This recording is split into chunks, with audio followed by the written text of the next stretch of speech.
দাদি, এই দাদির বাচ্চা, আজ বিয়া না দিলে সর্বনাশ, বাড়িঘর সব ভাঙিয়া ফেলবো। এই হারামজাদা, কাজ কাম নাই, সারাদিন খালি বিয়া বিয়া। কাম কাজ সবই হইব, আগে বিয়া করাও। আমার জরিনার বাড়ি কটক। কি কথা? ঠিক আছে, ঘট করে নিয়ে আস, ঘটক পাঠাইমু জরিনার বাড়িতে। দাদি, ঘটকরে নিয়ে আসছি, কথা বলো। মহিলার সাথে কথা বলতেছে। এক্ষুনি জরিনার বাড়িতে আমার বডি মামার বিষয়ে বিয়ের প্রস্তাব নিয়ে যাও। তুমি নাকি আমার মেয়ে জরিনাকে পছন্দ করো, তাকে বিয়ে করতে চাও, এটা কি সত্যি? হ্যাঁ, আমি জরিনাকে বিয়ে করে অনেক সুখে রাখবো, আর জরিনারে আমি অনেক ভালোবাসি।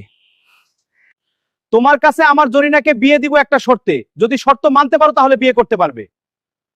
বাবা মা, আমি জরিনাকে বিয়ে করতে সব শর্ত মানতে রাজি আছি, তবুও আমি আমার জরিনাকে চাই। ঠিক আছে, তোমার বডির কেমন পাওয়ার তাই দেখবো। 7 সমুদ্রতে নদী পার হয়ে একটা পাহাড়ে কাটা গাছ আছে, সেটা নিয়ে আসো। আরে জরিনারে তোরে পাওয়ার জন্য কতই না কষ্ট করতে হইতাছে, তোর বাপ আমার খাটাইতাছে। বিয়াটা কইরা লই পরে বাপেরে বুঝামো।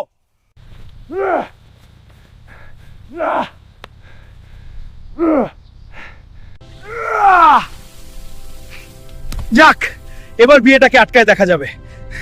সালার বুইরা খাটাস, তুই আমারে দিয়ে এত কাজ করাইলি, এর প্রতিশোধ নিমুই।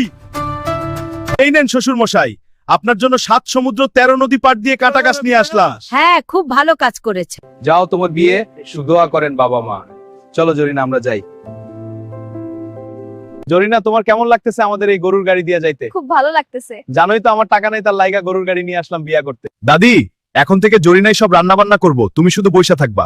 তোমার নাতি বউরে কেমন লাগলো? আহরে জরিনা, তোরে পাওয়ার লাইগা কতই না কষ্ট করলাম। বন্ধুরা, তোমাদের জরিনা ভাবিকে কেমন লাগলো?